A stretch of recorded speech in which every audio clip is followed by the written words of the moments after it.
Ada yang berupa perintah, ada juga yang berupa larangan. Jadi Al-Quran, desainnya, konsepsinya adalah petunjuk berkehidupan, pedoman kehidupan yang sempurna. Aku bersaksi dengan sesungguhnya sepenuhnya bahwa tidak ada Tuhan yang layak dipertuhankan dan diibadahi kecuali Allah. Fa'budni, maka buktikan kebertuhananmu kepadaku dengan menyembah aku.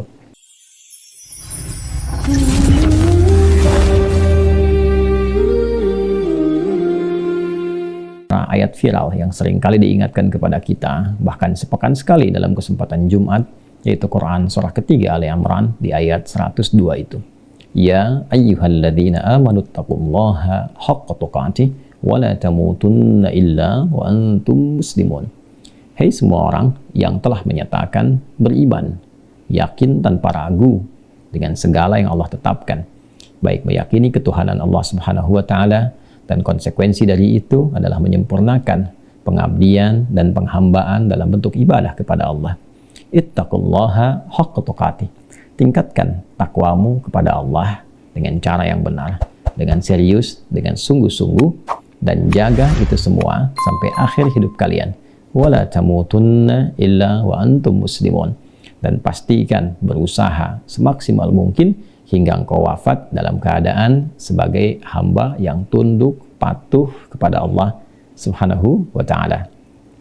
Teman-teman, ada yang sangat menarik dalam pengingat ayat ini, diantaranya ditekankan pada peningkatan takwa kepada Allah Subhanahu wa ta'ala.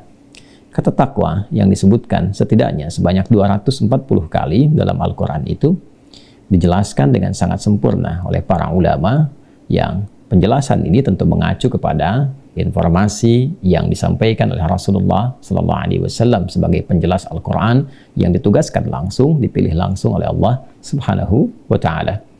Takwa adalah akumulasi dari semua bentuk ketaatan yang bisa kita optimalkan kepada Allah Subhanahu wa ta'ala. Dan dengan segala bentuk ketaatan itu diberikanlah anugerah-anugerah terbaik, baik di dunia ataupun puncaknya di akhirat, sebagai apresiasi dari penghambaan kita kepada Allah dan penunaian tugas dengan sempurna seperti yang Allah perintahkan semenjak kita menjalani kehidupan di dunia ini. Bentuk penunaian tugas ini disebut dengan ibadah. Bila dilakukan, maka ia menjadi amal saleh, dan setidaknya dibagi kepada dua bagian utama. Ada yang berupa perintah, ada juga yang berupa larangan.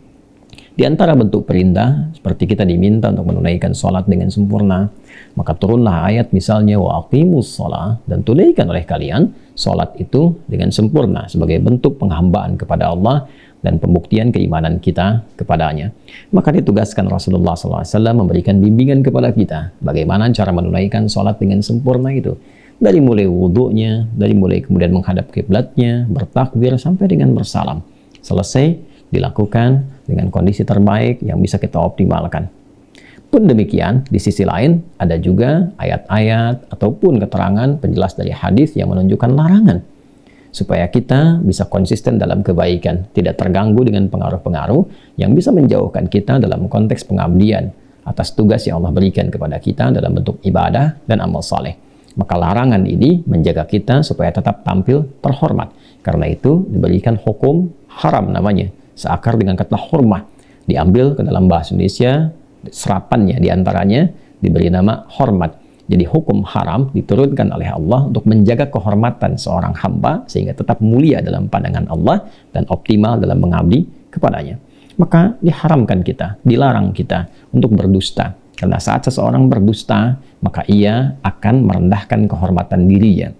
Dilarang seseorang untuk misal mengada-adakan kreativitas, menghadirkan sesuatu yang melanggar atau bahkan bertentangan dengan pakem ibadah yang sudah ada. Konteksnya ibadah. Dalam hal sholat misalnya, sudah diberikan aturannya, turun ayatnya, ada penjelasannya, bagaimana menata shaf dengan baik, bagaimana memulai sholat, siapa yang harus menjadi imam, dalam Jumat siapa yang harus menjadi khatib, siapa yang menjadi makmum, siapa yang kemudian ikut mendengarkan. Aturannya jelas sempurna, ayatnya turun, hadisnya ada. Tiba kemudian misalnya ada datang seseorang ingin mencoba menyalahi itu semua karena merasa tidak berkesesuaian dengan cara pandangnya yang diikutkan kepada akal personalnya, hanya ingin berkeinginan untuk mewujudkan apa yang ia pikirkan. Maka hal tersebut juga menyalahi dan termasuk dalam kaidah yang dilarang. Bahkan tegas Nabi menyebutnya dengan sesuatu yang bid'ah dan berpotensi melanggar ketentuan syariat, dan juga berpotensi tersesat dari jalan yang benar sehingga terancam dengan murka atau hukuman dari Allah Subhanahu wa Ta'ala. Segala bentuk larangan, zina kah, pembunuhan kah, berselisih kah, kemudian juga sampai ke adu domba, sampai juga buat hoax dan sebagainya, banyak sekali konteksnya yang bisa kita tampilkan. Baik perintah ataupun larangan, ketika kita optimalkan dalam menjalani kehidupan, baik dari sisi akidah, keyakinan kita untuk mengabdi dan menuhankan Allah Subhanahu wa Ta'ala, ataupun ibadah, implementasi dari keyakinan kita menuhankan Allah, maka kita mengoptimalkan pengabdian kepadanya. Atau juga muamalah, kita bawa dalam konteks berinteraksi dalam kehidupan, baik secara personal ataupun juga dengan keluarga, dengan lingkungan, atau kehidupan berbangsa dan bernegara. Sangat komprehensif, sangat luar biasa, sempurna di dalam Islam. Dan dengan kasih Allah Subhanahu wa Ta'ala, dengan sayangnya, tidak dibiarkan seorang hamba kebingungan untuk bisa memikirkan bagaimana caranya bertakwa, bagaimana caranya ibadah, bagaimana caranya menghindari yang tidak Allah sukai. Maka lengkap, ditugaskan, dipilih seorang nabi yang sangat sempurna, akhlaknya, kemuliaannya, sifatnya, kebaikannya, bahkan dari silsilah namanya, dipilih untuk menyampaikan firman Allah Subhanahu wa Ta'ala sekaligus menjelaskannya dalam bentuk perbuatan, dalam bentuk sifat, sikap beliau, bahkan juga dalam bentuk keterangan-keterangan, perilaku beliau, yang kemudian terangkum dalam bentuk tampilan yang sempurna yang bisa diteladani. Dalam bahasa Arab disebut dengan uswah, dan diabadikan dalam Al-Quran di surat Al-Ahzab itu ketika Allah berfirman, laqad kana lakum fi rasulillahi uswatun hasanah. Dan sungguh Allah telah menetapkan pada kepribadian Rasulullah. Di situ ditekankan Rasulullah, bukan sekedar pribadinya sebagai seorang Muhammad SAW. Lebih dari itu, ada melekat sifat risalah kepada beliau. Dan dengan risalah itulah sempurna kemuliaannya untuk diteladani. Secara singkat, maka Allah memberikan kepada kita pedoman berkehidupan yang sempurna. Dari firman-Nya, terangkum dalam apa yang kita sebut sekarang dengan nama Al-Quran, bahkan langsung namanya dari Allah Subhanahu wa Ta'ala, diturunkan di hari yang mulia, Jumat Sayyidul Ayyam, di bulan yang mulia, Ramadan, malamnya mulia, malam Al-Qadar, dengan utusan langit yang paling mulia, Ruhul Amin, Jibril alaihissalam, kepada manusia termulia Muhammad sallallahu alaihi wasallam. Maka diberi nama dengan Al-Quran. Quran surah kedua misalnya Al-Baqarah ayat 185 sempurna menyebut nama Al-Quran itu. Syahrul Ramadan alladzi unzila fihil Quran hudan linnas. Diturunkannya Al-Quran di bulan yang mulia Ramadan, di waktu yang mulia, melalui makhluk-makhluk yang mulia tadi, maka tujuannya adalah hudan linnas, memberikan pedoman berkehidupan yang sempurna untuk manusia. Dari mulai ia menjalani tugas berkehidupan sampai ia wafat kembali pada Allah Subhanahu wa Ta'ala. Berisi 30 juz, 114 surah. Bukan sekedar untuk dibaca, karena membaca untuk mengetahui isinya, setelah tahu, dipahami, dan diamalkan. Jadi Al-Quran, desainnya, konsepsinya adalah petunjuk berkehidupan, pedoman kehidupan yang sempurna, yang Allah firmankan, bukan kata-kata makhluk, bukan rekayasa manusia, bukan buatan manusia tertentu, tapi firman Allah Sang Pencipta kita, yang membimbing kita dengan sempurna berkehidupan. Dijelaskan isi firman itu lewat penjelasan Nabi SAW. Turun ayat, Nabi jelaskan. Maksudnya begini, prakteknya seperti ini. Bukan sekedar dalam konteks ibadah, bagaimana cara sholat, bagaimana cara tawaf, bagaimana cara berzakat.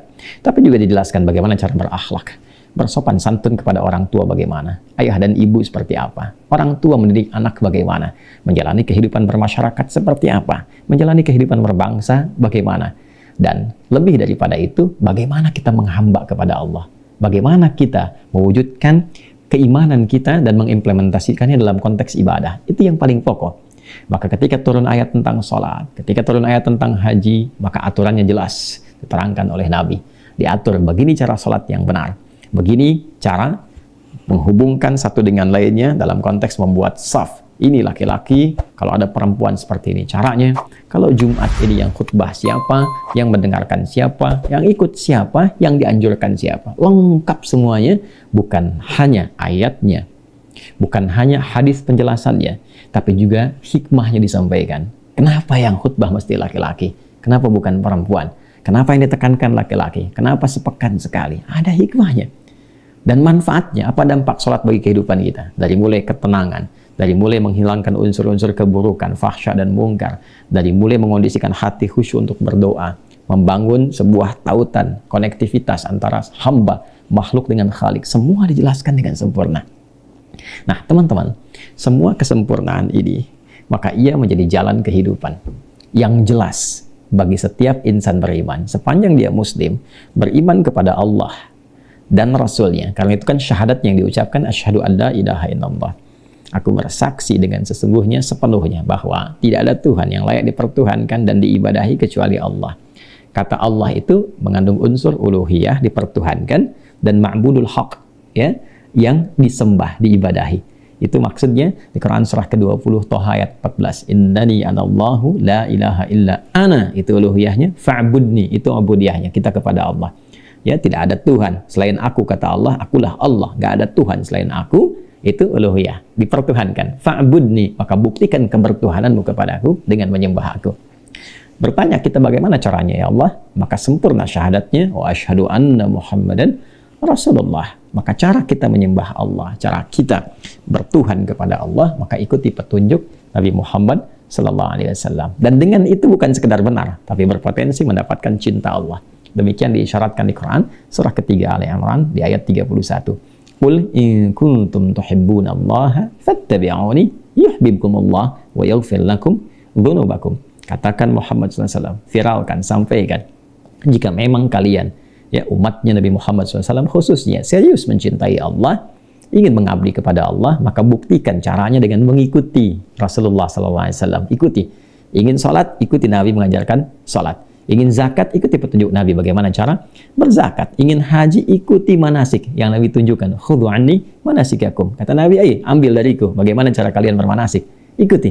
Yuhibbukumullah. Kalau itu diikuti dengan benar, berpotensi cinta Allah diturunkan. Wa yaghfir lakum dzunubakum, dan berpotensi Allah mengampuni semua dosa-dosa sehingga dijaga kita berbuat baik sampai dengan kita kembali kepada Allah Subhanahu wa taala. Teman-teman, semua ketentuan yang mengatur kehidupan kita ini, baik konteks akidah, keberimanan kita kepada Allah, ibadah, cara kita mengimplementasikan iman dengan menyembah Allah dengan segala aspeknya dan dimensinya, akhlak, cara kita bersikap memuliakan Allah dalam ibadah ataupun memuliakan lingkungan dalam konteks berinteraksi sosial, atau juga dalam konteks bermuamalah, bagaimana berinteraksi baik secara personal, dalam lingkup keluarga, bermasyarakat, berbangsa, bernegara, berbeda keyakinan, semua lengkap dalam Quran penjelasannya secara detail dalam hadis-hadis Nabi Muhammad SAW, sehingga memberikan kita jalan yang jelas dan terang untuk mengikutinya. Ya kan? Kalau ada petunjuk jelas kan ya.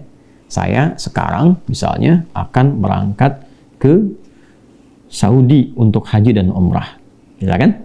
Baik, persiapan nih dari sekarang. Kalau ada petunjuknya enak kan? Ya, ini petunjuknya dari mulai keberangkatan secara teknis. Insya Allah keberangkatan kloter sekian, berangkat di embarkasi sekian, jam sekian, kelompoknya sekian. Ya kan? Ketua kloternya si Fulan. Ya kan? Dan terus kemana dulu nih? Apakah ke Mekah dulu? Ya kan?